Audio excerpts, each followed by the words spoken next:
Welcome to the Craft Service Table, the podcast where we talk about films, television, art, and entertainment from the perspective of the people who make them. I'm Howard, and joining me today, director of photography, gaffer, lover of cinematography, founder of G-Spot Rental. We call him Sippy Drinky for a reason. It's Gurvir Riar. Welcome to the show. Hello. How you doing? I'm doing good. Doing good. Thank you for being here. I know we've been trying to schedule this for a while now. Yeah. I'm excited. Thank you for having me. No, of course. Good to have you here. What's your favorite drinky that you like to sippy? Favorite drinky that I like to Where did that nickname come from? Honestly, I was just making a gamer tag for Dane's PS5. Dane, my roommate. Shout out to Dane. Yeah, shout out to Dane. I was making a gamer tag, and I was like, maybe I should switch it up. And so I decided to go Sippy Drinky. Mm-hmm. And that's where it comes from. Nice. And your name has been tossed around in some of our previous episodes with our past guests. Yeah. And you're finally here. Yeah, I'm excited. What is your favorite drink? So, probably 2 weeks ago, that answer would have been really different. But this past shoot I was on, it was like every other day I was doing an Uber Eats order to get like matcha, like a matcha tea. So I would say right now matcha tea. Matcha tea? Yeah. Nice. Or matcha latte, yeah. I got the matcha pack from Costco, the whole bag of it. Mm-hmm. And I've been drinking a lot of matcha latte too. Yeah. It's way cheaper. Yeah, it helps with overnight shoots for sure. And I'm sure we all love those overnight shoots. Yeah. So to start every episode off, what's your favorite craft service item? So also give me your least favorite. Least favorite?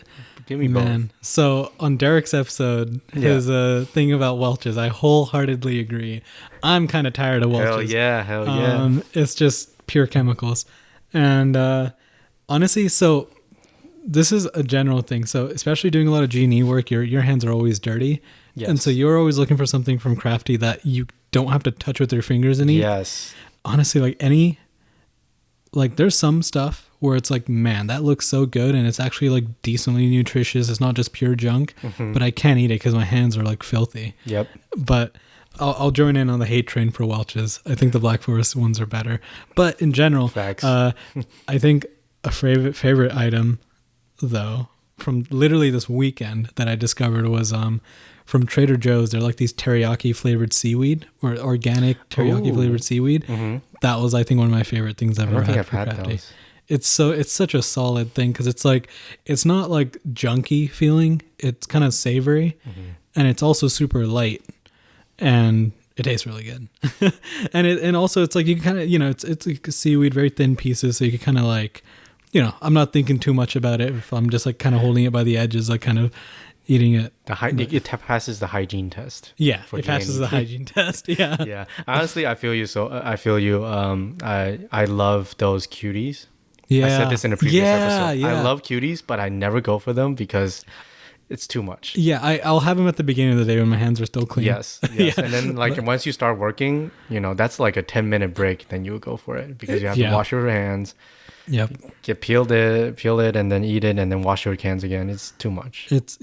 There was on a recent set where at the beginning of the day, the UPM put out like she washed fruit and stuff like raspberries and things like that.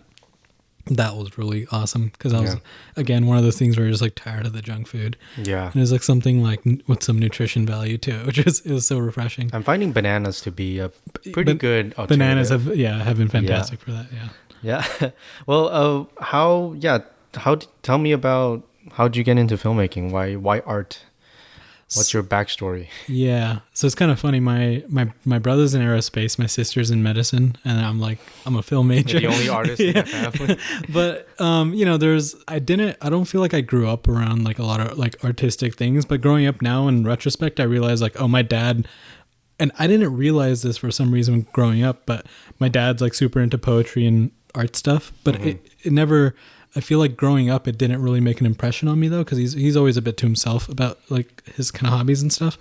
But he shares them on and stuff like that. But He's into poetry. I realized a couple of years ago that my dad was into like videography stuff, which A couple years ago? yeah, like again, it was like something it wasn't like formative for me going into film or anything. Yeah.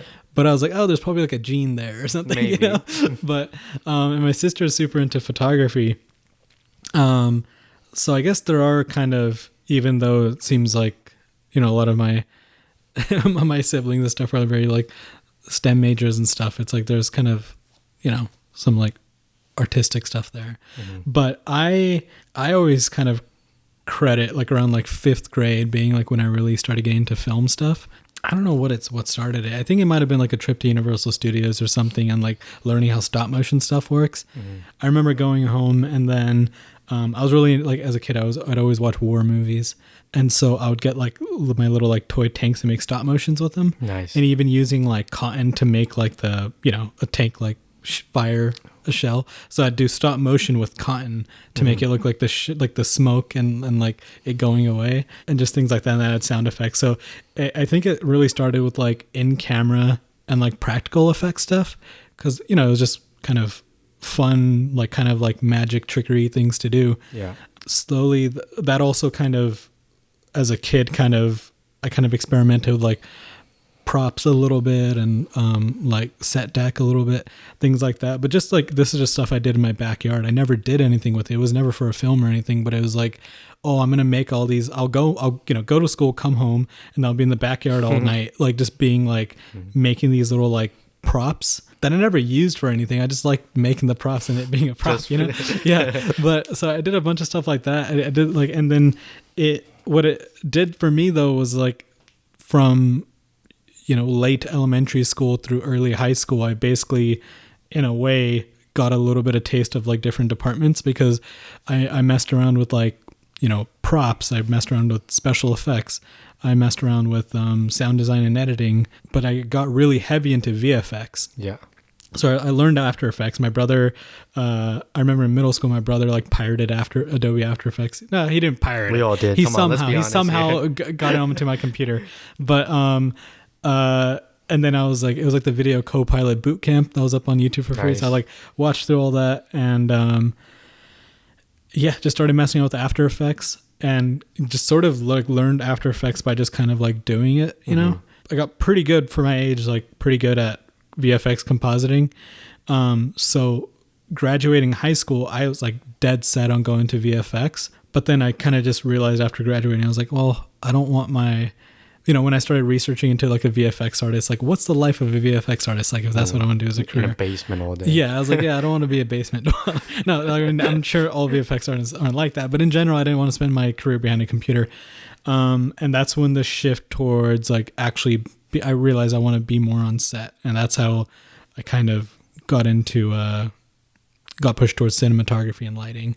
Yeah. In that, you know, that phase in elementary school, middle school, high school, I also messed with like lighting and stuff as well. And I remember thinking like, yeah, if I'm not going to do VFX, I'd probably like that. Yeah. I like, you know, being around the equipment, things like that. Well, I think visual effects, having that kind of background like you do you think it helps kind of your cinematography career too? I think it definitely does. I mean, especially for like low budget stuff where it's like you can't have a VFX supervisor and just better understand. It's like in the same way of understanding editing as a DP, why that's so important. I feel like it's the same thing with VFX. It's like, it's really good to know what you can do and what you can't do. I think it just makes you more efficient. Yeah. Even for like light VFX work. Yeah. At this point, I never market myself as a VFX artist or anything. In the past I did do like some VFX work on like some like indie features and things like that. It was just like some local Fresno filmmakers that it was like literally like painting out C-stands and things like that, the stuff that was in frame. But soon after that, I never like kind of pursued it. And I actively avoid pursuing it, to be honest. Why is that? Was there a specific moment that you realized VFX wasn't for you and then you wanted to be on set and right now you feels like you're kind of actively avoiding that path? I mean, a big part of it is like, I think probably the biggest part of it is because for the longest time I had like this like a laptop that was literally held together by two bolts. so it was like, you know, it was an old laptop. It wouldn't run After Effects like too well. It wouldn't even run Premiere and Photoshop well, I feel like. I mean, it barely, like, I mean, I think you Adobe open two tabs on Google Chrome and crash. and the fans like running like crazy. I mean, if I had like a souped up PC, which honestly, a lot of my friends were recommending I should do that, but I just never did. I just didn't want to put my money towards that. Yeah. You know, I probably would have, but I'm just like, it's not worth the hassle type thing. Yeah. Because when I would have done those little VFX gigs when they came up and stuff, would have been when I would say like, you know, hungry to do any job just related to film in the smallest ways. I'll be like, yeah, I'll do anything. That's when I would have done it. And I did do some stuff then, but at this point it's like, I have no reason to, you know? Yeah. So were your parents always supportive of your endeavor in the arts? Yeah, no, I feel very grateful because, you know, I think, you know, I'm Punjabi. I think for most Punjabi households, it'd be like a very kind of like strange thing. I think for most Asian households. Most Asian households in general. But luckily, my parents, they never... I mean, their thing was like, look, if you could make a living out of it, and it's like, you know, like as long as you could have like a secure life, you know, go for it. Which I really, you know, am appreciative of that. Also, I think a big part of it is, you know, I was the youngest child. So, you know, they've kind of figured out everything. You like got all the freedom. Yeah. Because, you know, again, my sister, who's the oldest, is going to medicine. My brother is going to aerospace. So I'm kind of like, cool. All bases are covered. I can do whatever I want. But also, I'm sure, you know, if they wanted to do any other thing, I think my parents would have been very supportive of that too. I think growing up, my parents knew that I wouldn't really fit in other things. Like for me, it's not like I made the big decision to go into film. For me, it just didn't make sense to do anything else really. Yeah. I don't know. I feel like I'm somebody I can't like really force myself to do something unless I actually like want to do it, you know? Especially something big like your career or something you do your whole life. I mean, it seems like you figured it out pretty early on too. Like you said, you were doing things in 5th grade and then you developed this interest. It seems like you're inevitably gonna get to the arts. Yeah, I mean, and I will say, like, you know, through middle school and high school, there were other things too. I think the thing with me was like I'd always get hyper focused into different hobbies, but that was my thing. Growing up, I was super into my hobbies. Honestly, all I did was my hobbies. I was pretty bad with like school and stuff. You're saying that you like your hobbies? Yeah, it's so weird. I don't know why anyone would do that. But that's weird. No, but it was like, you know, I wasn't like the greatest student or anything. But it's like I realized. It wasn't that I didn't like learning or something. I just didn't like the way I was being taught. And I really realized that when I went to this place called Center for Advanced Research and Technology. So it's like junior and senior year of high school. It's essentially like an ROP course, except it's like these super like well put together like advanced courses. They have them out in like Central Valley area. But it's like people from different students, juniors and seniors from different school districts. Halfway through the day, they'll get like bussed over there. And you end up actually being at school longer because of it. But it was so worth it. It was like, it's honestly like, it's like what public education in the US should be. Yes. Is that. And what's really cool is they'll kind of make an active effort to, they kind of teach you about this stuff, but it's like, I think it's like auditory, visual, and kinesthetic. And auditory is like, you know, you learn by hearing. Visual is like you learn by seeing it done, and kinesthetic is like you learn by doing. And I realized I'm like, auditory wise, I have like zero learning ability. Like if you tell me how to do something, it's not gonna register at all. I just don't learn that way. Yeah. But if I see somebody doing it, it helps. But if I do it myself and somebody's showing me how to do it as I'm doing it myself, I'll like retain that really well. And I think that's a big part. Like, you know, I realized, okay, I learned that way, but I realized in retrospect, it's like, oh, I see that in like so many aspects of my life. Like, I think that's why I like G&E and camera stuff so much. Cause like it's hands-on. You do a lot of shit. Yeah. And you do a lot of shit. So I think in general, I kind of realized like, I've always liked doing things with my hands, like So why cinematography in particular? I feel like it's just a good blend of the ideal characteristics of a career that I want, if that makes sense. It has a good blend, like working with the team, communication, and obviously there's like the visual, like artistic side of it or whatever. I don't like to be overly artsy about stuff. I don't know. I don't like when people do that. So I try to not do that. But I think you get what I mean. It's just like, I think there's like, like the whole, like there's so many aspects to it. Like the core, like what makes filmmaking is like cinematography and editing, right? I mean, in a way, cinematography is, it's like photography, and even sound could be like music or other things. But editing is the thing that kind of makes film different from everything else. But I think, I don't know, it's just. I feel like maybe it fits with your kind of personality. Yeah, that's also a good way to put it. It just fits. What you said, it fits with the personality type thing. So, you and your family, you originally are from Fresno. Yeah. Right, and you pretty much grew up there. Yeah, I grew up there, and then only time I actually moved was when I moved to Cal State Long Beach. Right now you're currently living in LA now. I mean, LA area. And I know it kind of took you a while to finally make the move. Yeah. And we were all just talking about it at that point. Like, when are you moving down? Yeah. I see every other week you drive up to North Fresno and then come back to LA and drive back to Fresno again. So was there a moment where you realized that you had to make that move?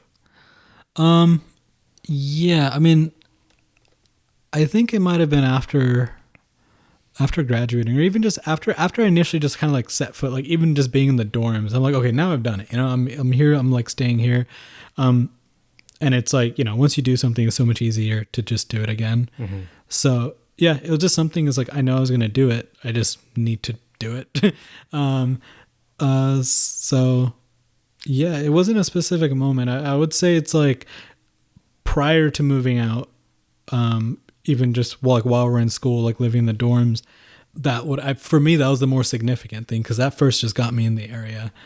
And then, after graduating, I moved back home to Fresno, and then it was just, that was a lot easier because it was just a matter of moving back here. But again, it was something still very familiar. I feel like you're still kind of going back to Fresno every once in a while for film shoots. Yeah. So because I still have like, like a network of people over there. I feel like the network there is still like, it's very different from like crews in LA. How is it different? I mean, like there's obviously some very like hardworking and passionate people there, but there's gonna be a difference in the experience level, of course, because it's like the size of the shoot over there is just so limited. Like there's no rental houses there or anything like that. But you own one right now. Kind of. Yeah. But the thing is, there's in Fresno it's just made up of owner operators, and honestly, it's like probably about like 3 to 5 different companies that have like the majority of the gear, and they kind of like trade and rent among themselves, and everyone else is kind of like an outsider. So it's like this big inner circle, and then there's like this outsider thing. There's a lot of egos and stuff over there that I don't like, but there's also so many like super passionate, super chill people. And there's some really, really solid crew over there as well, especially for sound, genie, camera. Yeah. And yeah, so I'll go back to work with some of those people because, even though the rates usually aren't as good, I enjoy working with those people a lot. Yeah. Do you also like working in LA too? Oh yeah. Love working here. Yeah. I mean, again, it's just, I think the biggest thing for me is just like you meet so many people. And there's just so many cool people. There's a lot of assholes too. You just don't work with them again. but I just like, even my thing when I'm like crewing up for something I'm DPing, it's like I could care less about like experience level and stuff. It's like, as long as you're able to do what we need to do, it's like it's fine if you're if you need some pointers or whatever. But my biggest thing has always just been like, we're going to spend 8 days with these people. Like, let's have a really chill ass crew. It's honestly better to have a easy to get along person or a good person than like someone who's really good at their job, but an asshole. 100%. Yeah. Yeah. I think that's one of the early lessons that I learned. Yeah. In the industry. Yeah, and it's like, and I know there's like there's obviously the point. It was like, yeah, if you're like an asshole to people, that could like that could screw you later. You could lose a job over it. But also, like more than that, it's like why not just make a nicer environment too? Yeah. Like screw like, okay, oh, this could affect future work, but also why not just be a good dude? You know, like Yeah, honestly. it's funny this recent vertical thing I DP'd. There's on one hand it was cool, on the other hand it was kind of like funny and probably annoying for the producers because I had like the schedule for the crew was like basically I had so many day players over the course of this 8-day shoot. I had 4 different key grips, 2 different gaffers, 3 different second ACs. How many days? 8 days. 8 days. So every 2 days we'd have a new key grip. But the thing I was glad was like I got to get so many of like my friends together and like people from 3-4 different networks meet each other. And it's like, and hopefully they're able to continue and work with each other afterwards too. But it was like such an awesome vibe. Because again, I mainly just wanted to get like chill people, you know. Yeah, I feel like life is too short to like deal with difficult people. Yeah, especially on set. I feel like sometimes I take a step back and feel like and just really examine what we're doing in the big picture too. I feel like is it really that important to be an asshole to other people? Dude, you know, honestly, a lot of the times it's just an ego thing. Mm-hmm. Yeah, I actually have a story about this that I'll get into. Story? Let's could be a foreshadow war it. story. We'll share that. I didn't even think of it as a war story. No, I'll use it. I'll use it as a thing for this. Maybe not. I don't know. I also don't want to be too specific about a story like that. But what was I gonna say? Yeah, for the same job that I just mentioned, I had like the 4 different key grips. Somebody recommended a person to me. And they didn't know that I've worked with that person before. And when I worked with them, they're being a bit of an asshole to me. Oh my God. And it's like, I could have hired this person for, a better rate than we're being paid for that gig that I worked with them on. But it's like, again, it's like, frankly, like I understand that I was working below him at that point. But again, it's just like one of those times where it's like, yeah, nah, I don't want to work with that guy. And it's just like, there's like, besides being a good person and stuff. Yeah, it will just because someone's working at a lower position than you at, one point in time doesn't mean that it's always going to be that way. They could be your boss on the next one. Facts. Yeah. On set one time, it was basically Crafty's table was set up outside. Halfway through the day, sun moved. Now the sun was hitting the Crafty table. Okay. And I saw like the PA about to like having to relocate all the Crafty stuff like up a flight of stairs. And we're all set up for G&E. We've been chilling for the past 30 minutes. And the truck was parked right next to the Crafty table. So I'm like, okay, like none of our flags are in play. So I just set up a 4x floppy, shaded the whole thing and like walked away. And then, later on she came by and like kind of like thanked me and stuff. And like, I don't know, I was surprised she was like so like touched by it. And I was like, oh dude, it was chill. Like that was, it was like, it was an easy thing to do. It's better than having, to like move all that stuff. Anyway, she was really appreciative. And then like a month ago, she was actually a producer on something I was DPing. Wow. Yeah. So it was just funny how things like worked out. Guys, be a good person, yo. Yeah. It doesn't hurt nobody. I'm not even saying that that's why I got hired or anything, but it just so happened it's like, oh, that's how we remembered each other though. Yeah. And then you guys have this good relationship. It makes it so much easier to work with people, right? Just be a chill person on set. Be a chill person. And it will benefit you and you'll have much less stress as well. 100%. I really like working with you on set, at least the ones that we worked on together. And I think what I've heard from our friends and people who have worked with you before too, they all really like working with you because you're never an asshole to them and like you teach them a lot too. And I feel like that takes a big person to do that. I appreciate that. Teach people without sounding like an asshole. Yeah, and I think I credit it to very, very early on, like my first like actual set I was like a crew member on. It's actually the only time I ever PA'd. I was a PA for like 20 minutes before I got upgraded to a grip. So the G&E life chose me. But it was in Fresno and I think his name was Jeremy Owens. He was the key grip on it, but he was like a one-man G&E team. And I feel like he made such an impression to me early on, but about being that same person where he's just like an awesome teacher, even though I was like a kid in like junior in high school. I watch YouTube videos about grip equipment, and but I never had hands-on stuff. But he was like an amazing teacher, and I feel like I credit with like starting like where I learned about G&E stuff. I learned so much on that one, and it was such a positive experience. Yeah. Unfortunately, one thing I always regret is I never really maintained contact, because at that point I was still kind of dead set on being VFX. So I was like, oh, this is a cool one-time experience. Yeah. Meanwhile, years later, I make a living doing G&E and camera stuff. But hey, it's never too late to reach out again. Yeah. Yeah, you mentioned about your owner and operator lifestyle a little bit earlier. So I would just kind of want to pick your brain about that. Because you kind of own a rental house. We kind of joke that we call that it's called a G-spot rental. G for Gurvir. I know it's like a whole battle you were fighting day in and out for your equipment.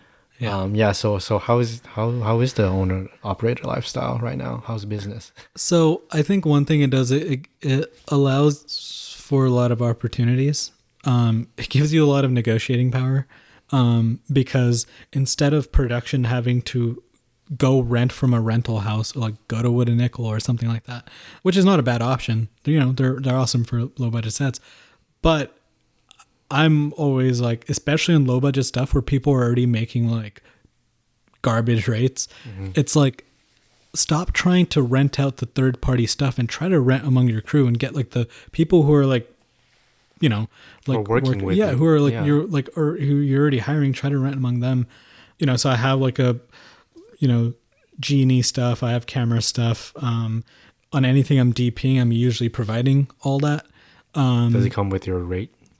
Something extra? Ideally it doesn't. Okay. Some of the recent stuff I've been doing has been nice because I've been getting a separate kit fee. But so it'll be like your rate plus the kit fee, which is great. So obviously when you're getting your DP rate, plus you're getting the camera kit fee, plus you're getting the G&E kit fee, it's like it's pretty nice. But that's also like, that's how I'm able to reinvest back into equipment and things like that. That's also why I need to get a van. But that's always like, I feel like are you saving up for a van right now? I am saving up for a van. Are you still shoving everything into your SUV every time? Yep. Oh my God. One day I worry about the amount of weight that I'm putting into the back of the SUV sometimes. Yeah. But I think that's like that's always the joke about like with younger like owner operator gaffers. It's like, I need to get a van. But then it's like you keep saying that for like a year or two until you actually do. Well, how long have you been saying it? I've probably been saying it for a little under a year. Okay. But it might actually happen within the next few months. We'll see. Well, it seems like your business is going well. I feel like you're always moving shit all the time.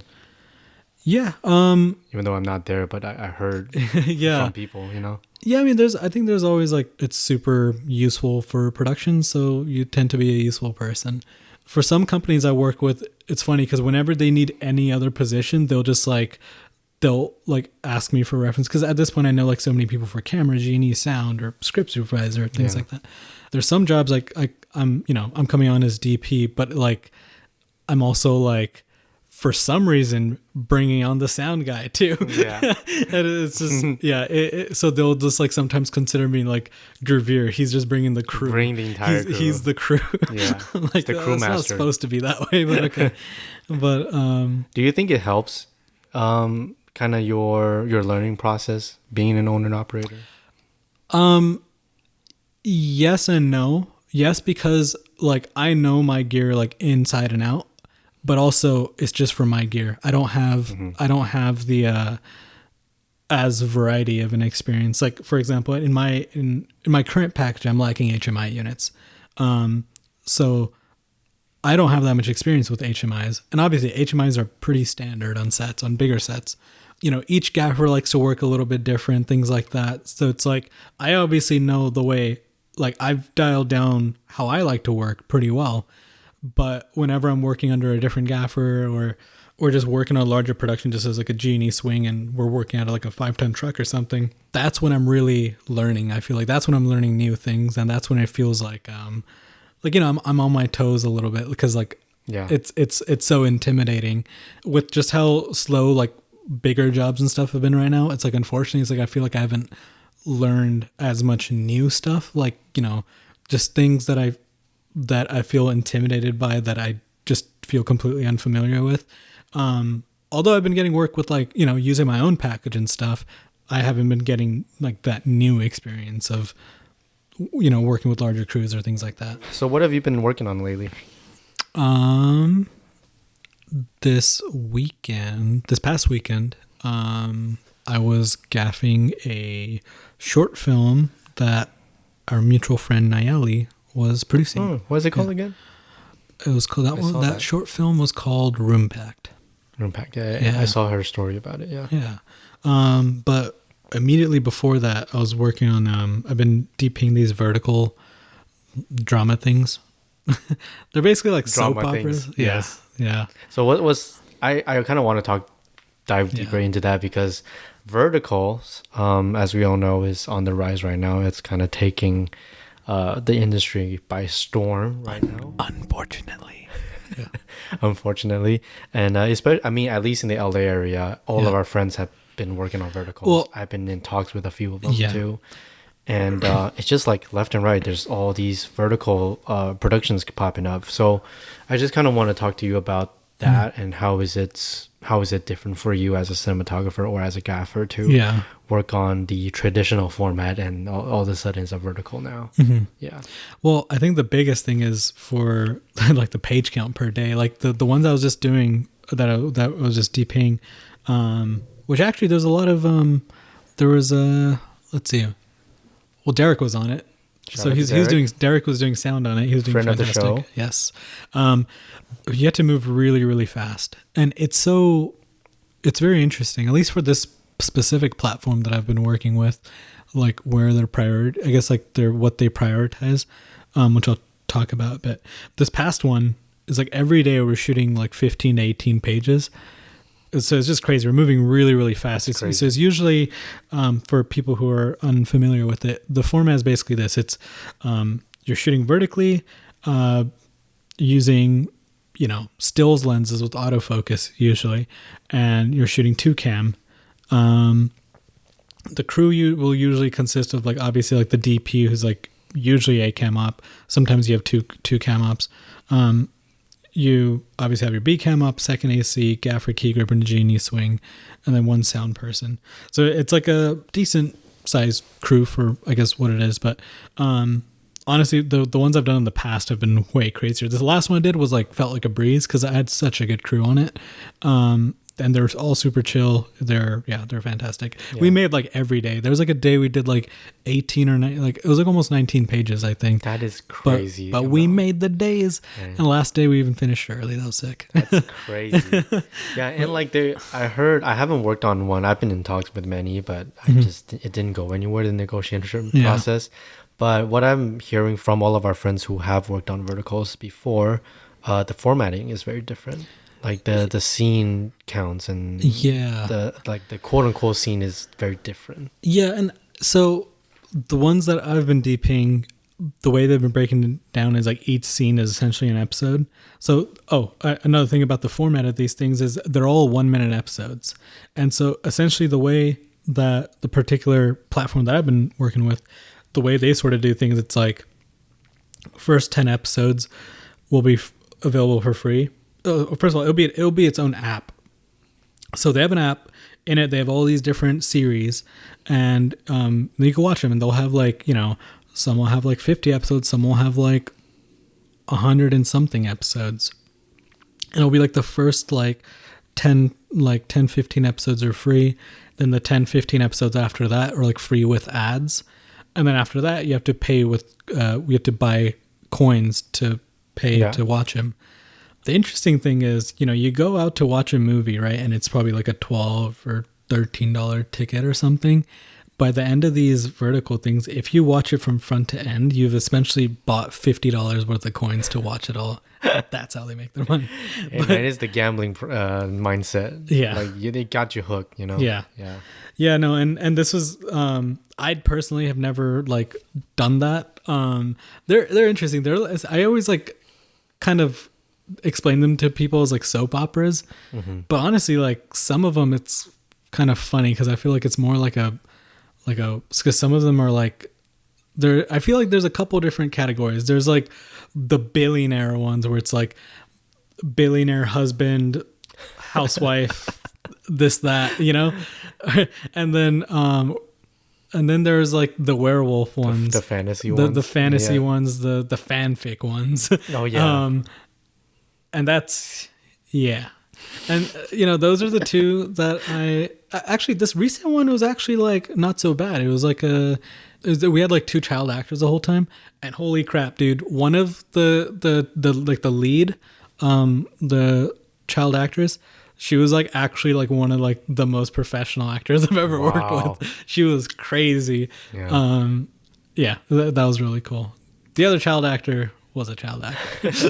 Well, it sounds like basically like a vertical Lifetime movies. That's exactly what it is. Yeah. It's just vertical Lifetime movies. Which they move really fast to Lifetime movies. Yeah. But the thing with these ones is, since the first 10 episodes are actually, I will not go into this because I don't know if I should. Oh my God. But no, basically they'll prioritize the first batch, like the first couple episodes, like because the free that's ones. the ones that are the free, because that's what everyone sees, Yeah, they want to get the people hooked on those. Yeah. And so if it's like, it's just funny because it's like, if it's some of like the later ones, it's like, we're running tight on time. What episode is this? 150. Okay, fuck it. Let's just let's screw it. Like, don't even add that light. Let's just shoot this shit and move on. So funny. It's funny like that. But it's like, I feel like at the end of the day, you're making a product, and you're making the product for the client. And frankly, even though I personally obviously do not agree with that mindset, it's what the client's asking for, so you do it. So does it change any approach for lighting for you? Yeah, no, they have very specific notes. Even like all elements of like, casting or the way they look and stuff like that. In general, they'll kind of be pretty happy with like what's essentially just flatly lit, like high key, flat lit. Mm-hmm. But I basically try not to make it look so flat. Like the way for me personally, I've found just doing like far side cross key and then doing cross coverage, it's like the easiest and effective thing. What I really like about these vertical series though is, like, as much as I joke about them and stuff like that, it's like, end of the day, it's awesome that, it gets people jobs, it gets actors employed, it gets crew employed. It's also just like, it really like sharpens your skills. All the ones that I've DP'd, I've worked with the same director, and it's been such a great time like working with him. His name is Matt Macedo. He's a pretty chill dude. You guys could follow on Instagram if you want. It seems like you said that it kind of sharpens your skills and you learn a lot on set. Do you find working on verticals kind of fulfill your creative output, like that part of you that needs to be fulfilled? It's definitely not what I went into this industry to do.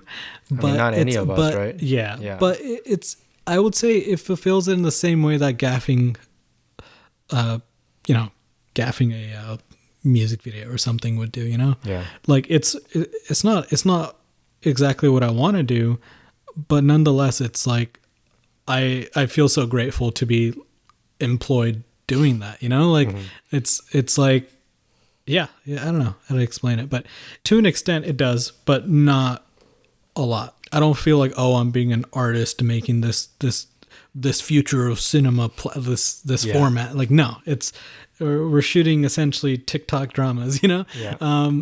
But it's still a narrative and we're still being paid. So there's that, Do you think gaffing, whatever project you're on, do you think gaffing is just as creative as a DP gig? I would say no on create. I would say no, because I feel like a good gaffer serves their DP, right? They're like a right hand man for him, and you're helping your DP achieve their creative thing. However, I think it's super, like, the problem solving element is a lot of times where, because there's different types of gaffers and there's different types of DP, and each relationship between a gaffer and a DP is going to be very different. There's some DPs that I've worked with where it's like, frankly, they have no experience in lighting, so they kind of just they just trust me to do whatever I want. Yeah. And then there's some DPs who are very specific about what they want. Like, they, down to like what units need to be placed where in the room, stuff like that. When I feel like I'm just allowed to do anything I want. I feel like I'm able to be very creative there. But ultimately, it's still trying to serve the DP, right? Yeah, I mean, I would definitely say cinematography. I feel like I'm going to be very biased probably in saying this, but I feel like in a way, like, yeah, as like a cinematographer, it feels like it's like one of the most like creative positions to be in. Yeah. Besides like obviously the other key people like director, production designer, all that stuff. But it's just like, you know, I feel like a lot of people go into film school thinking they want a director until they realize what they thought a director does is actually what a DP does. Yeah. I feel like that seems to be the through line for a lot of our friends too. I think I don't know if it's for you, but a lot of people who went on to, you know, direct a film during our senior year, they, you know, now in retrospect, I feel like they should have taken the cinematography track, which, you know, they learned a lot more about lighting and actually making images look nice. And also, but the reason for that is because frankly, directors doesn't need to know lighting, you know, like it's not their job to, but I mean, it's good to be aware of it. But honestly, there's times on set where it's like, where a director is like kind of telling me he wants this light placed there and I'll do it. But also in the back of my head, I'm like, it's kind of it's your job to figure it out. It's my job, but also it's going to be such a better end result. And it's such a better experience for everyone if you're being collaborative. It's like, why bring on specific people if you're not going to trust them? You know, bring them on to trust them. Oh yeah, to do 100%. You know? Yeah. Do you find yourself having more and more leeway to kind of flex your creative muscle on set, or it's just right now you're kind of cruising to get by and just to get the gig done recently because of this vertical thing on the rise? I feel with these vertical stuff, what it really flexes is problem solving. Yeah. Just being really efficient and just problem solving. I think that's what it really affects. What I always kind of attribute it to, I don't know what years, it must have been like the 70s or 60s, 70s or something. But there was Roger Corman and there was the Roger Corman Film School. Basically, Roger Corman had this like company where basically they'll churn out all these like low budget movies. And some of them will like pop off and make a lot of money and stuff like that. But it was definitely quantity over quality. Yeah. And there's so many, you know, at the time they're young, fresh out of film school people, or even sometimes at film school, but people who kind of went through that were people like Wally Pfister, who like DP'd all of Christopher Nolan's stuff until Hoyte van Hoytema started doing it. Like Martin Scorsese, like basically like all the big people now, a lot of them went through Roger Corman and they worked on these low budget movies. And although none of them were like, you know, masterpieces or anything, it was just the idea of you have a budget, you're getting a little bit of pay, things like that. But at the end of the day, you have to make a freaking movie. You have to make it work, whatever you have to do. And it has to be within the time. You can't take forever to light this damn thing. Yeah. And they always say how that was such an important like experience for them.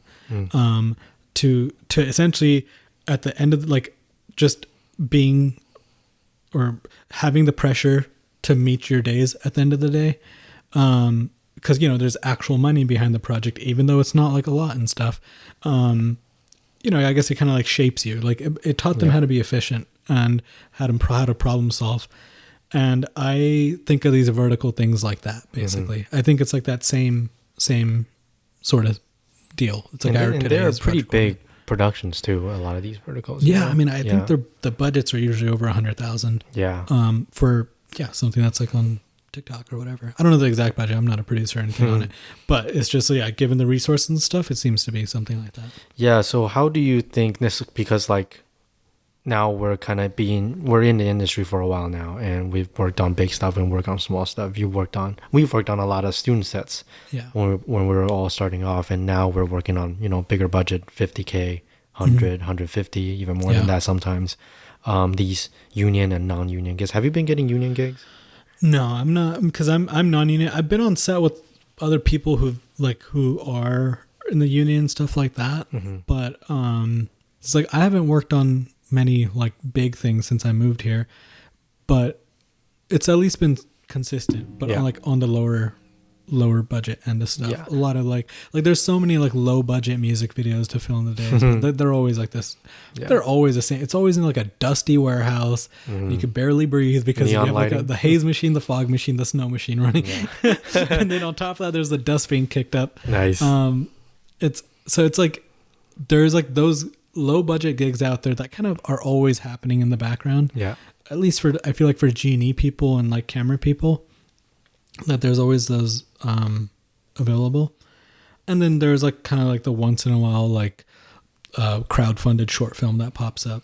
So what would you say is the biggest difference between, like a bigger production with bigger budget and like a small budget film with friends? In terms of like working in G&E for something like that?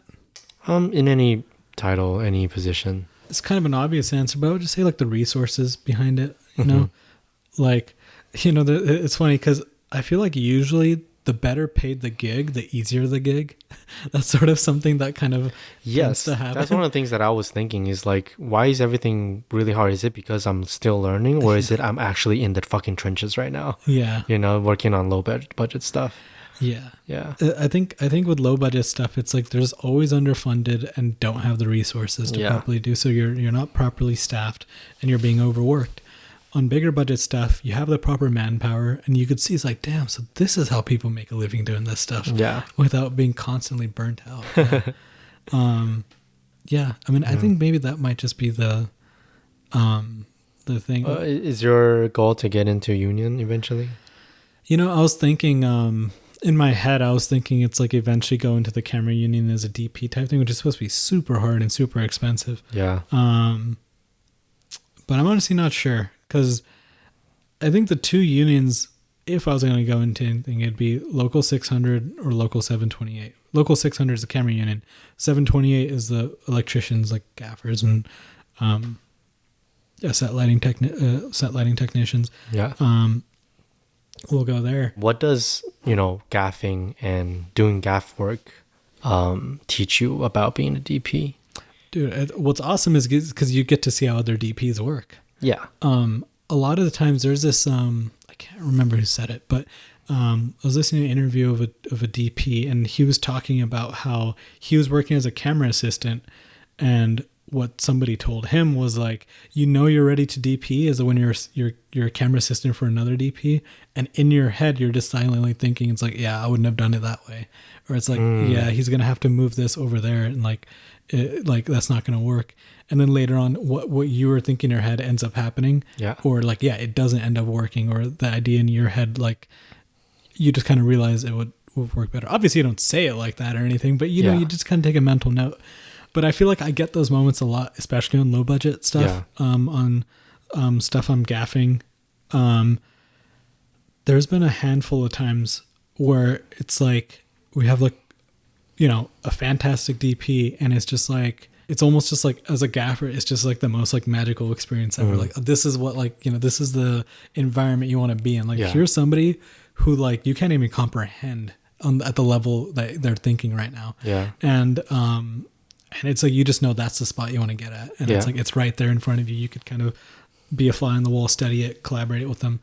And I'm not a very technical person. I actually really hate like technical stuff. Like I do like codecs, this, that, like these settings. Like, dude, I could care less. Yeah, I like being visual about it, things like that. I'm not into specs and that sort of stuff. I just know what I like and I know what I don't like, and I like to adjust the image to get it to where I like. Yeah. And just being able to understand, like, okay, with the lighting package that we have, what's a realistic ask for the G&E team? And because I think the absolute worst thing is a DP who can't make a freaking decision. It's like, even if it's like I remember on set, there's, they showed me a picture of two cars. Should it be the beige car or should it be the black car? Mm-hmm. And I was like, beige car. Like, it, to me, like for that, because again, it was a vertical thing. It's like, don't like, we're not being overly artistic about these things or anything.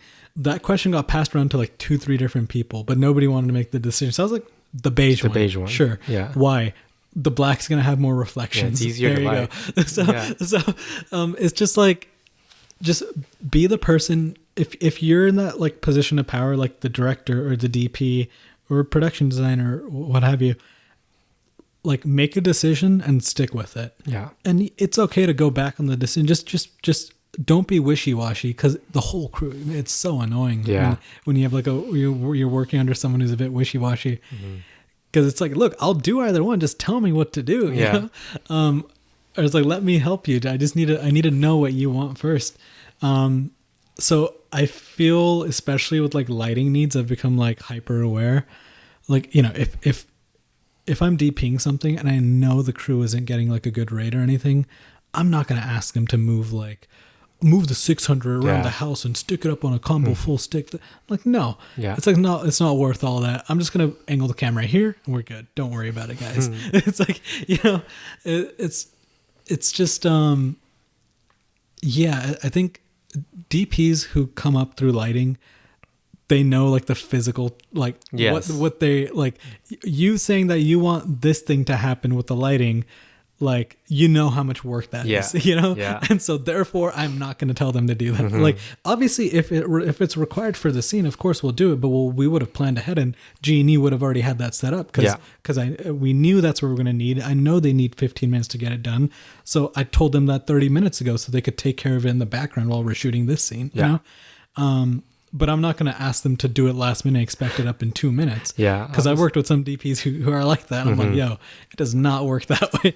But it's, I don't know. Me personally, I feel like a DP should have a good understanding of lighting and stuff. Yeah. Otherwise, just lean on the gaffer. And that's perfectly cool to do. That's why the gaffer's there.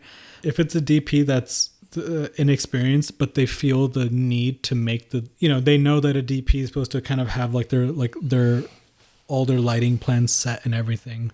It's like, still take the advice of the gaffer if you're not super, just be upfront about it. I think that's the most helpful thing, is if a DP is inexperienced with lighting, they tell you upfront, just as a heads up. I'm not as experienced with lighting. I'm more camera side of stuff. I want to lean on you for the lighting for a lot of this. Yeah. This is what I was thinking. Let me know if there's like a more efficient way to do it, or something that'd be a bit more effective. Yeah.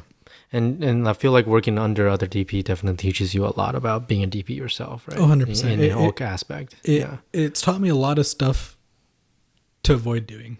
Yes. And it's also taught me a lot of things that's like, I should do that. You know, there's like one experience where I'm like, I just looked at the DP I was working with, was like, dude, that guy is superhuman right now. Like all day running around Steadicam, up and down flights of stairs. Yikes. Every shot is perfect. Like some of the most complicated Steadicam moves, and it was amazing. It's like sometimes you know, it's like those projects are always kind of like special, because like, man, this is what I signed up for. You know, this is the type of shit I want to do, is like be among these people. And there's obviously like the little like tips and tricks that everyone kind of like, oh, I never thought of doing something that way. I'm gonna steal that. And honestly, I was like, there's been so many times where I'm just like, yo, that's so sick. I'm totally gonna steal that. Yeah. It's just funny. But I think the most noticeable thing is how well a DP communicates. It's like working with the DP. It's seeing whether they communicate at all, or whether they whether or not.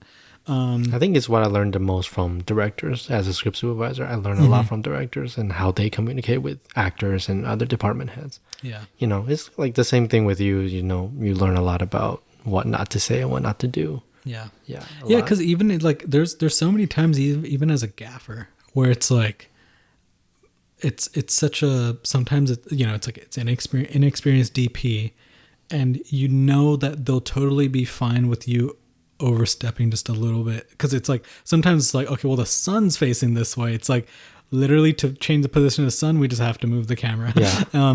But obviously, I'm not, as a gaffer, I'm not going to be like, yo, can you move your camera over here instead? Because on the DP side of my head, it's like, even though it's not my project, I get what they're trying to do, and I understand that might help them more than what they're trying to set up for right now. So it's like sometimes you'll have to like reword things in a way to make them feel like it's their idea. Yeah. So it's like there's so many times we have to do that. And I'm not even trying to say it's because they had an ego or anything. It just feels like the more respectable thing to do. Like, I don't want to, in front of the whole crew and stuff, be like, oh yeah, let me tell the DP how to do his job or something. Yeah. No, I'm just, a gentle nudge in this way, which might help what they're trying to do. Yeah. But yeah, I will say kind of to what you're saying. Just rewording things in a way to where it kind of like, you know what I mean? Like it changes the dynamic of what you're saying in a way. Yeah. It's such a useful skill. It's kind of like my own little trick, like bag of tricks that I use sometimes if I have an idea that I feel like, you deal with this, like, why not you guys just do this? It will be a lot easier. Yeah. So, but instead of saying that, I ask them a question that will make them think that way. Yeah. Yeah. And that tends to work wonders for me personally. Yeah. Talk to me about the difference between your gaffer fit and your DP fit, and you use the grip and your grip fit. What's the difference between those outfit choices? I feel like the grip fit has kind of retired in a sense. I don't know where that bucket hat went, dude. And I never wear a towel anymore, even though I still need it because I miss that look, man. But honestly, the DP fit has had a recent change in iteration because I was actually had a properly staffed crew who's like, I had a G&E team who was kicking ass. Like, I did not have to touch anything lighting wise, which is the way it should be. As a DP is like, you just want to, trust your crew to do the shit. I've been on sets where it's like the DP starts moving equipment and you just kind of like roll your eyes. It's like, cause it's just like, bruh. But started off the shoot, like still kind of half wearing my G&E fit. And then by the end of the shoot, it's like, nah, I'm just wearing like, flannels and stuff like that. There's like something more casual because like I know I don't need to be around like dirty stands and stuff. Is that your DP fit? Yeah, so like it's funny. It's like usually on like day 3 I've noticed, and this is just by chance that it always happens. It's like day 3 I'll show up to set with my hair down. I have long hair. For those of you listening. Yeah. But and then the cast will be like, "Oh my god, your hair is so long," because when I have it tied up, they can't tell. No, me too. Sometimes I take my hat off. I'm like, what? But and they're always like surprised by the hair. I'm like, yeah, it's like I could never have my hair down when gaffing because first of all, safety concern. Don't want your hair ripped out by a stand. But even my hair tied up has gone caught into like stands and stuff, which sucks. So describe them. Describe your fit. So what's the gaffer fit? So gaffer fit, I'll have work pants, which I feel are like, dude, having proper work pants are a game changer, and also work shirts, and also just good like I think they're called compression socks or something, but and work boots. Don't get steel toe, get composite toe, because steel toe, well, electricity, and you're working with electricity, so you don't want to steel toe, but composite toe work boots, good socks for said boot, and work pants. Oh, I just bumped the table. Sorry. Oh, good. Affecting the thing. Sorry if you guys hear bumps in there. I fidget a lot. Yeah, work pants. Work shirts. Just like literally what a construction worker would wear. That's where your gaffer essentially fit? Yeah, I mean, for the most part. Any hat? Like, I'll usually wear a hat, but the main reason is so my hair doesn't get caught and stuff. Okay. I always liked the bucket hat, but I freaking lost it and I need to buy a new one. Yeah, I got a new one, man. Yeah. That used to be your grip fit. Yeah. My old grip fit was like, I'd have the bucket hat with like a towel. A towel over your shoulders. Yeah. That all started because we're doing this, it was a CSU Northridge thesis film out in like the desert. It was on the border of California and Oregon on, Lava Beds National Monument. And we're like, basically, out in the desert for like 5 days. And yeah, it was like I'd always have that every day, with like cargo shorts and all that stuff and a jacket. And like it was funny because I'd go home, I'd like take off my socks and there's like a line of dirt like all my leg. I was like, but I love just being in the shit sometimes with like it's so much fun. It's like there's like nothing else like it, Yeah. One of the things about filmmaking, really, you get to travel too. Yeah. So what's your DP fit? So the DP fit, sometimes it'll be hair up, sometimes it'll be hair down if the weather's not too hot. Sometimes I'll still wear a work shirt, or I'll just wear a casual shirt, and then I'll wear like sort of like a thinner like flannel type thing, or like a long sleeve like button up with the buttons open. Nice. Like something, I don't know, just something chill, something casual, but then still wear work pants though. I feel like I haven't worked with you as a DP before, right? There was like one day. It was Beach and Coffee. Oh, yeah. But honestly, I couldn't make it the second day. And I don't know. That was early. That was early. Yeah. And also, it's like I feel like I worked so. I learned a lot from that one because I feel like there's some things I did wrong, like in retrospect. But I learned. I try to learn from it, type thing. Yeah. It wasn't even anything that bad or anything, but it was just like I was like, man, I'm taking it too serious, man. Got to chill out a little bit. Yeah. Just yeah. Do you think wearing black is a lost art? I think not wearing black is a lost art on set. Huh. Yeah. I'm you know what I miss? I miss freaking pink shorts boom up guy from Star Wars.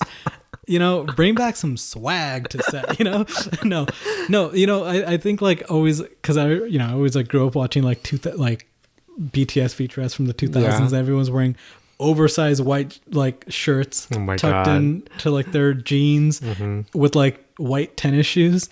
I'm like, man, those seem like the times. Those are the drips. Yeah, man. No, I think you should wear, if you're working in like a studio environment, like like white psych or like that sort of stuff, not even white psych, like more like a green screen or whatever, then obviously, yeah, wearing all black, it's like, yeah, makes sense.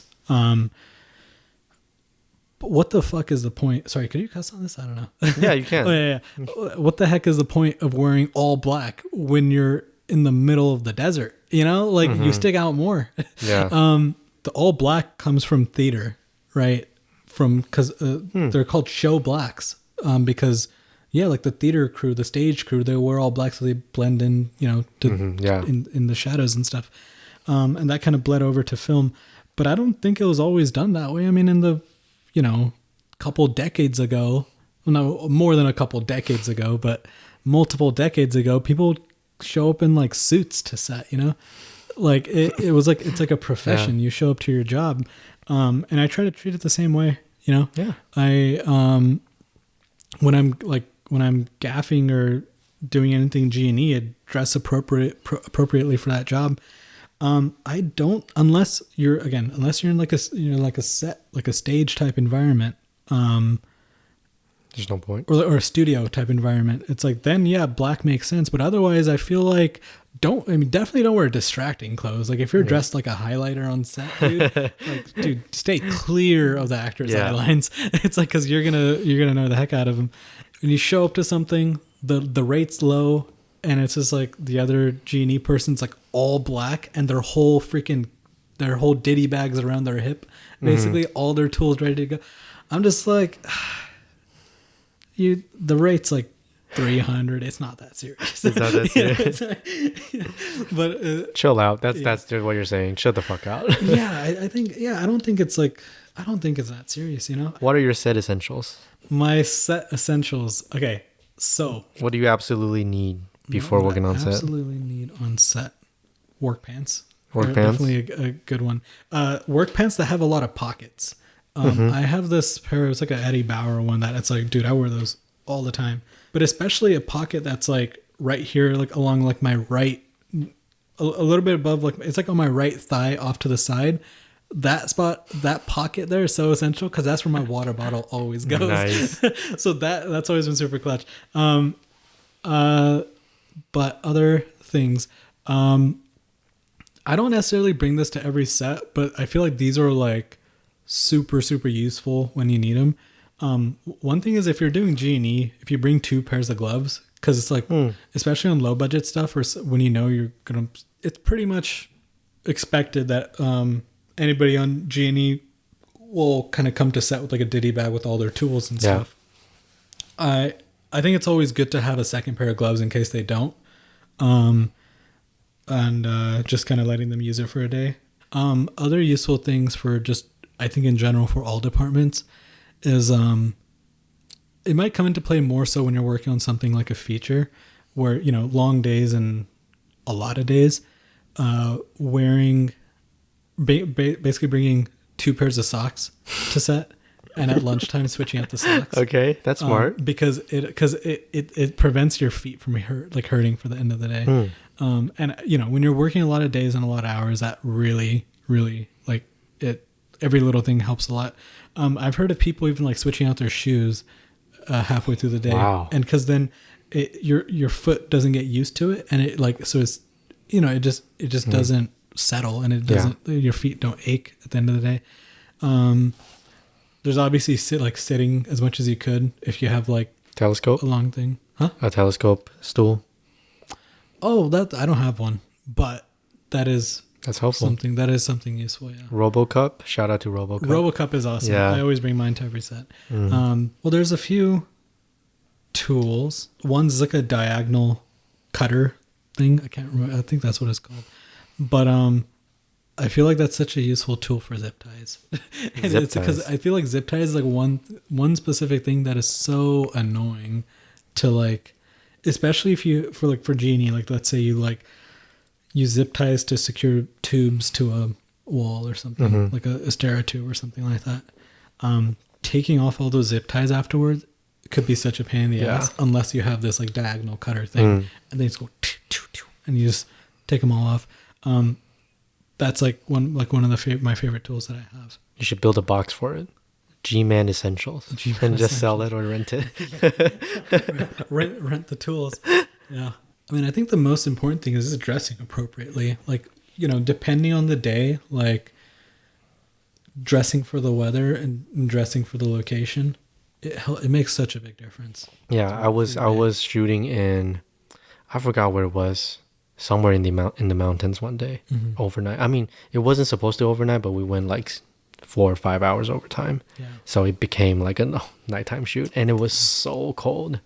I was layering up. I was like 3-4 layers up. I'm still like shaking. Yeah. And then after that, I was like, okay, I'm gonna get a thermal now, just to have that extra layer on top. Yeah. Dang. Yeah. Any war stories? Reoccurring segment where we ask everyone to share their war story on set. I have a couple really good ones. Some are traumatic for mainly other people. Those are the best ones to share. Yeah, so I'll start with one. Want to check if you have NDA? Yeah. Well, I kind of checked before. I didn't see one. But also, yeah. I just won't go into like super specifics about it, but I'll kind of like talk a bit about it. But before I get into that one, that's like the big one. We had 2 cameras.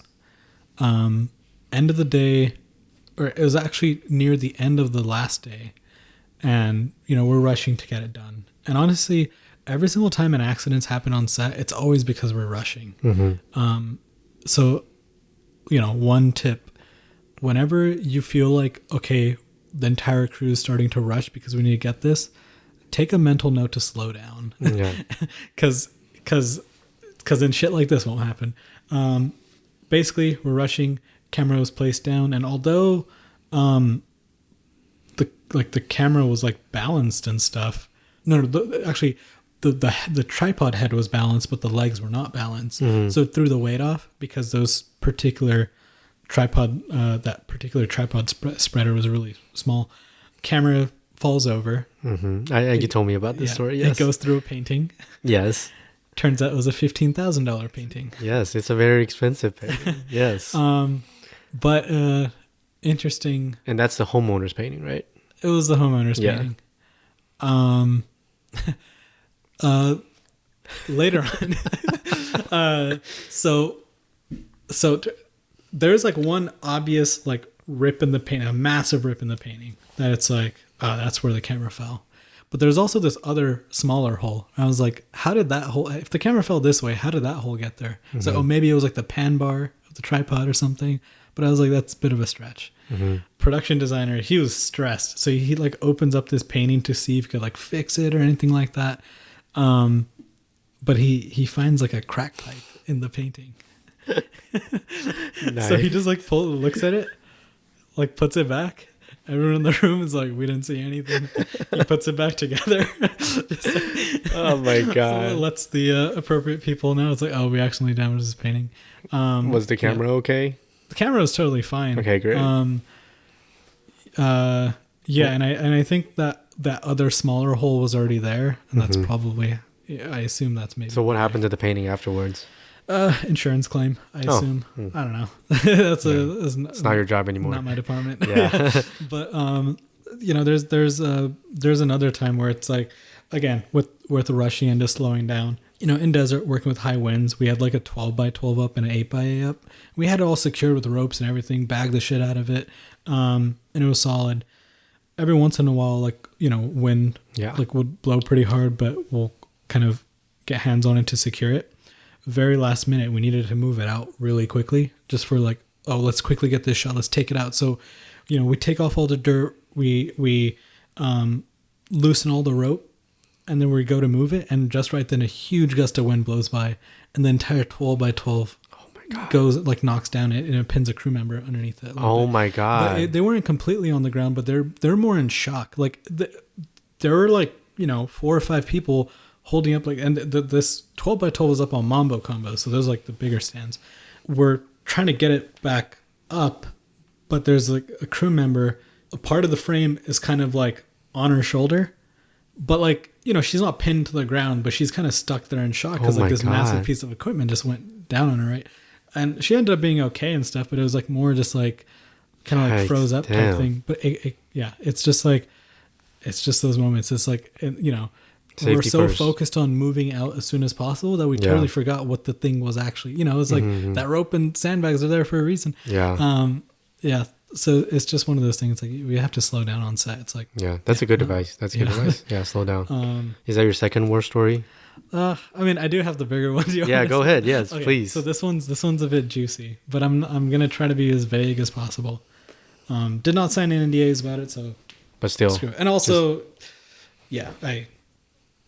I feel like I'm just gonna say it. Yeah. So basically, show up to day one,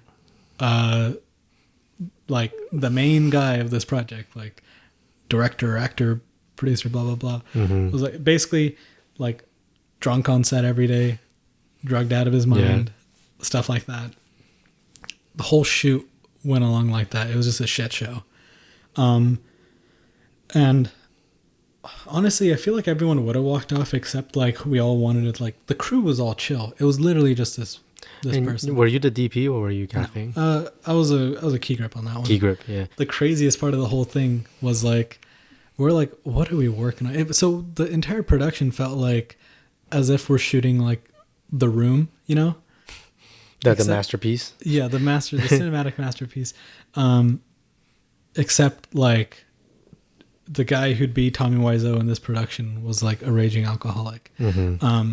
Anyway, I assume he has like some demons and things like that. But honestly, I don't have much sympathy for that guy because, frankly, he was just a bad human. Yeah. I think he showed it in a lot of ways. Yeah, it was just a very weird production. The way the whole thing got funded. How? Oh, wait. Okay. Yes. Yes. Do tell. So, the whole production, there's this person. So this guy, the director, guy. lead actor person, he's probably in like his 30s. And then there's this person he called grandmother. He'd always refer to as grandmother. Must have been like 70 or 80. Turns out not his grandmother, more like a sugar grandma. and she was kind of funding this whole thing. It's so funny. They be doing the dirty and stuff. It was kind of weird. Yeah. Like members of the crew have walked in on them type thing, which is freaking. What were they doing again? I forgot. I don't even want to go into it. It was gross, man. Oh my God. But why does this keep happening? I walked in on someone too. No, on set. Yeah, what? Like, why? I don't guys, just keep it in your pants, guys. Yeah, dude. Yeah, all that happened. It was a total shit show. One thing that I really didn't like was producer kind of saying to them was like, hey, well, if you want to work in LA, this is what LA is like. You have to do it. It's like, no, it's not. No, it's not. This is people are freaking professional. This is people going to work, not like a freaking reality TV show, I found it a couple months ago. So there's some other things that happen on the set too that I just don't want to say on the podcast, where it's just like to the point I'm like, okay, I feel like that guy should be in jail. Like some of the shit is like that. No, that's not cool at all. Well, he now is in jail. Oh. And what happened was I mean, I just saw it from a news article. I'm not going to point out the news article or anything, but but he's in jail now.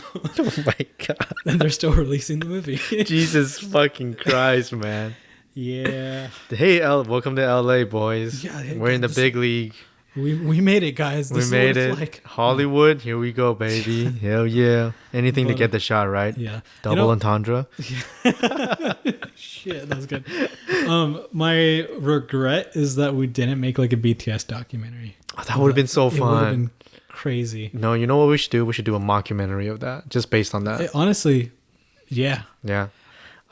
Yeah, a couple of more questions before we go into the lightning round. We're almost running out of time here. So I do want to ask you about, you mentioned this earlier in the podcast, about cinema in the 60s and 70s. Yeah. And how, a bunch of people who were taught in that era are like the top of the game right now in cinema. So seeing your past work and being a friend of yours too, and just getting to know you over the years, I know that you are very influenced by that era of cinema and kind of your approach to storytelling and lighting too. And you always encourage people to get in touch with that corner of cinema as well. So why is it, what's so important about that and, and learning from them?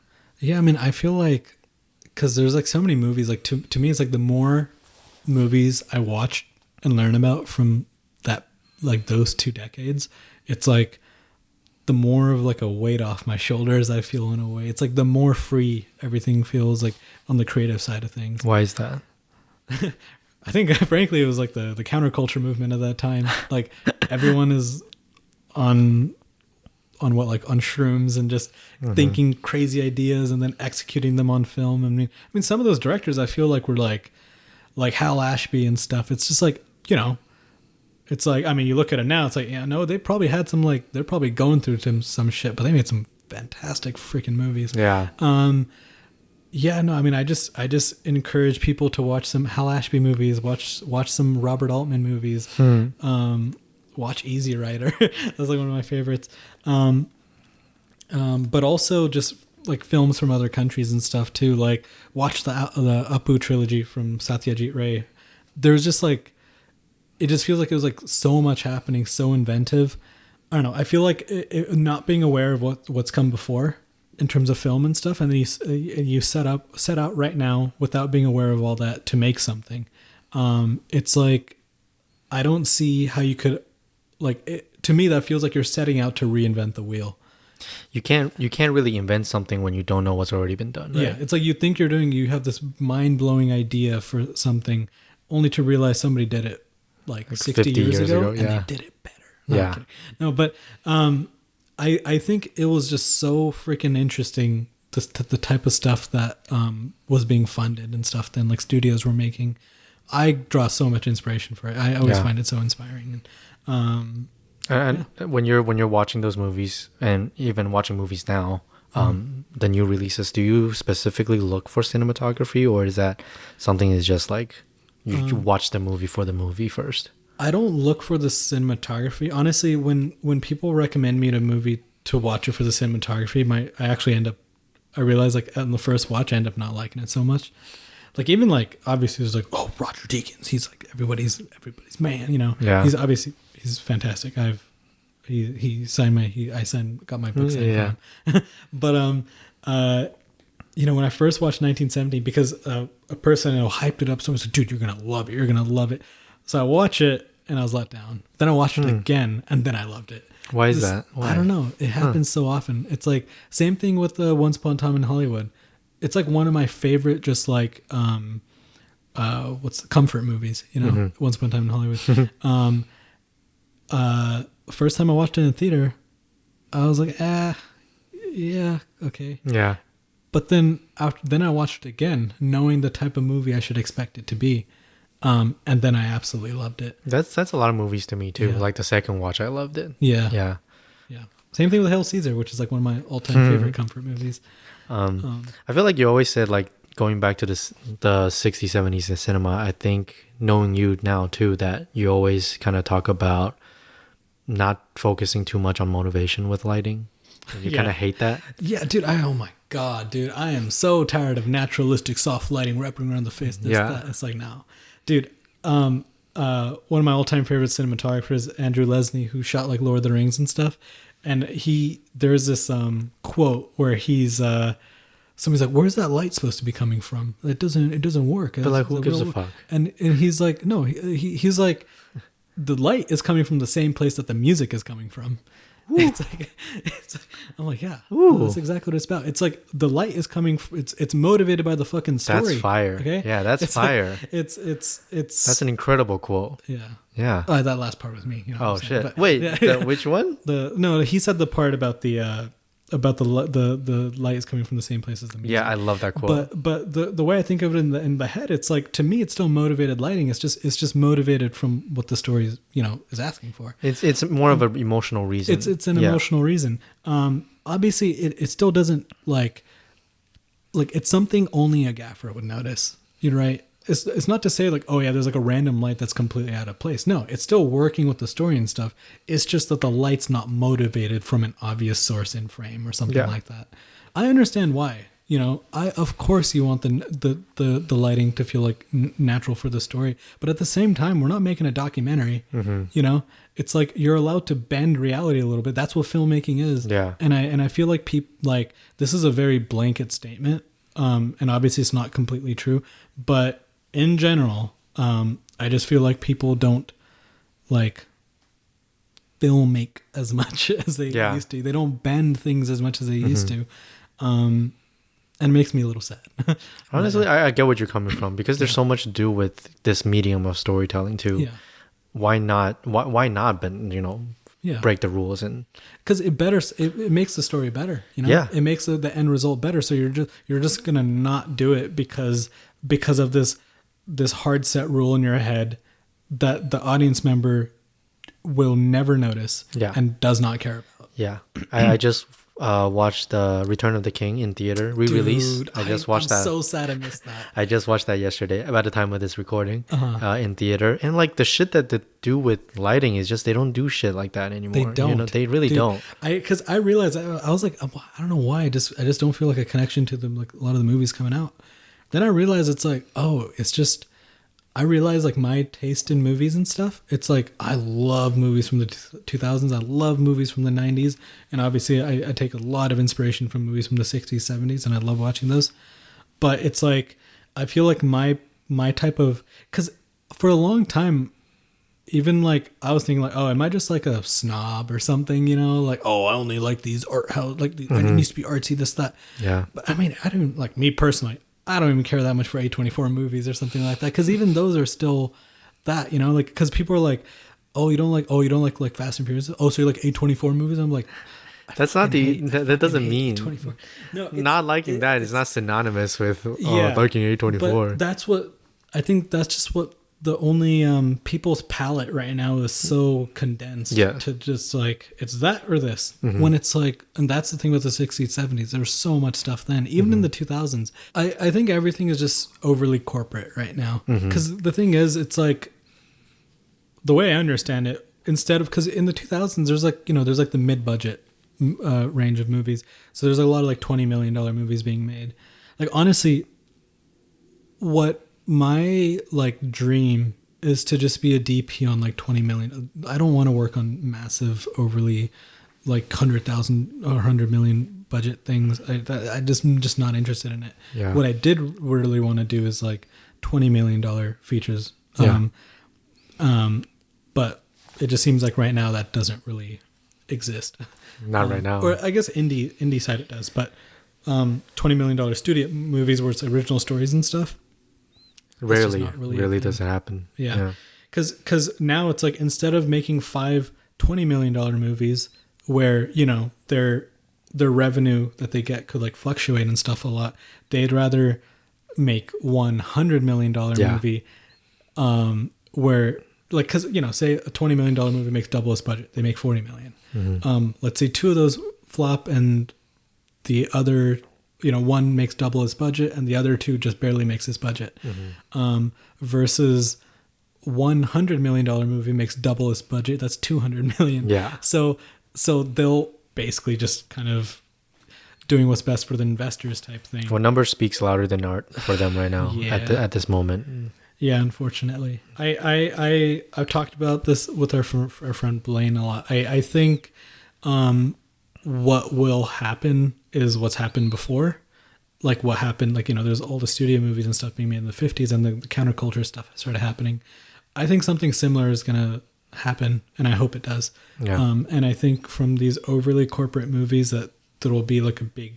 I think people are already getting tired of it. But I think people will get fed up with it in the near future, and I hope there'll be a big change. Let's go. Let's hope for it. Yeah. Lightning round. Okay. Lightning round. You ready? I just want you to say something. Okay. Don't think too much of it. What animal makes the best PA on set? Cat. Name the most underrated piece of equipment.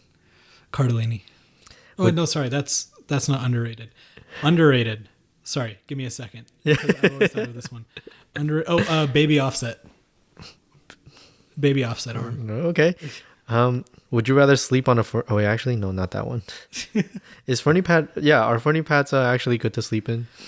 If they're clean. If they're clean. What's the proudest shitty gear you've ever built? Proudest shitty rig? Shitty gear, shitty rig. Shitty rig. That's the Instagram. Yeah, shitty sorry. Rig. Proudest shitty rig I've ever built. We had a second floor window that we needed to diffuse. So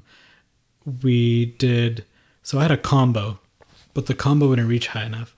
We had a combo, like almost full stick, and then on top of that was the column of a C-stand, probably like halfway high, and then on top of that was a 6x T-bone with diffusion in front, and it was like leaning against the wall in the second floor window. Nice. We tied it down and everything. It was up there the whole day. It was fine, and I made it onto Shitty Rigs. Hell yeah! Shout out to Shitty Rig, you made it.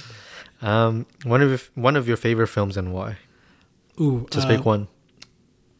I'll say Brazil by Terry Gilliam. It's on my list. I haven't seen it yet. And the reason why it's my favorite movie, or one of my favorite movies, and why, is because I just never thought a movie like that was actually made. It's just like seems like it's crazy. It's just like, wow, it's crazy when a great idea gets well funded. Yeah. It's awesome. Let's hope that happens more often. Yeah. One of your favorite filmmakers, doesn't have to be a director. I'm gonna go with Andrew Lesnie. Shout out. What would you say is the most difficult aspect of the film industry right now? I think for me the most difficult aspects of the film industry is just like, it's just the money aspect of it, or is it like the investor part of it? Like the same thing we're just talking about like where the money is going and stuff, where it's like the type of projects are getting funded. It's like the fact that obviously it has to be a business to work, but I just always kind of, I went into the thing that I really wanted to go into was the industry of like the 2000s. That's what the film industry was for me, growing up and stuff, and that's what I wanted to be a part of. Yeah. And I think the most difficult thing is how far away from that it is now. Right. But obviously things are always going to change. It's probably going to change to something else later, but you just have to adapt. Yeah. But yeah. Born too late. Yeah, born too late. Favorite Criterion you own? Favorite Criterion I own. This is kind of a random pick, but low-key choosing this because it also just becomes a movie recommendation. Monsoon Wedding by Mira Nair. If you can work on set as a DP, I guess you kind of already answered this. If you can work on set as a DP alongside any filmmakers, dead or alive, who would it be? There are people like, I hope to have a collaboration with people like the Coen brothers, or like, or people like Peter Jackson, stuff like that, Takeshi Kitano.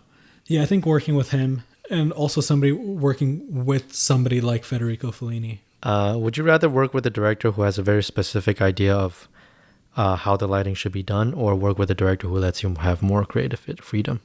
definitely work with a director who lets you have more creative freedom. I think my favorite thing on set is collaborating with people. Yeah. And I've realized I've been able to be a better DP when I collaborate with my gaffer and key grip and camera team and stuff like that. Biggest fear? Biggest fear. Honestly, I think biggest fear is just we work crazy hours and like driving home from set. We're going to work, you know? It's like we shouldn't be putting our lives on the line. Yeah. I mean, stuntmen do that, but also that's their profession. They're signing up for it. Yeah. We are not. Yeah, we're not professionals. Not to say that in that stuntmen way. should. Yeah, like, but you get what I mean. It's like work in the film industry isn't worth dying over, and it doesn't make you any less of a committed person to not want to die over it. You know? Yeah. So. Didn't something just happen recently that someone was driving off from a film set and got into a car accident or something like that? Yeah, but also I feel like that's constantly happening. Yeah, honestly, yeah. Are tennis balls green or yellow? Crap, I'm trying to remember what everyone else said. I can't remember. You got to make up your own mind, man. This is your chance. You know, I personally, if I don't think about it, I would say yellow. But if I think about it, I might say green. So are you thinking about it right now? I'm thinking about it right now, and I'm saying green, so I don't look like a fool. Yes. Is there anything you want to say to those who disagree with you? You're dumbass. No, I completely understand because I would have said yellow otherwise. I only said green because that's what other people said on the podcast. Come on, what's your honest opinion? So if somebody were to ask me randomly, or I guess if somebody were not to ask me about it, if I wasn't thinking about it, I would call it a yellow tennis ball. But if somebody were to ask me and I slow down and I think about it, I'd be like, no, that's actually kind of green. Yeah. So yeah, you heard it here first. It's green. Last question. Favorite podcast and why is it this one? It is this one because I am on it. No, I'm kidding. Yeah. Well, I do it this one because it's hearing like obviously like people I know very well, but hearing them, it's just dropping on a conversation that I've never had with them. It's like it's so interesting hearing like different things. Yeah, that was the end of the lightning round. This is any last words before we close this episode? Any last words? Any recommendations? Anything you've seen? Anything you've heard? Anything you've done recently that you want to recommend to other people? No, I just I recommend people find a good balance between work and life and treat film work as work. Not, it's I think it's good to have a balance between having an actual life and working on set. I don't think it's a good idea to have your whole personality be you're on set. Oh, you're working crazy hours. Oh, you're driving with no sleep. It's like, it's not sustainable. Yeah. I think my recommendation for people is to find a balance in whatever they're doing. That's great. Yeah. I think we should glorify less about overworking. Yeah. Yeah. Nothing cool about that. I mean, obviously it's fun to laugh about it, but also it's like, we should be at the end, like, who's really the one laughing, Yeah, I don't know. Exactly. Yeah, great recommendation. That's the episode. Yay. Thank you for joining me today. Thank you for having me. Yeah, and I don't have an outro today. No worries. I hope I was not kicking the table this whole time. We shall see. No, I noticed in the middle I was like kind of tapping the table, but I stopped. So I'm just like, I hope I was on the table. Oh no. Okay. We'll see. Oh shit. I think it was fine. We'll see. Let's hope it's fine. Let's hope so. How do you feel? Good. Good? Yeah. Okay. Sound cut. Okay, bye. Bye.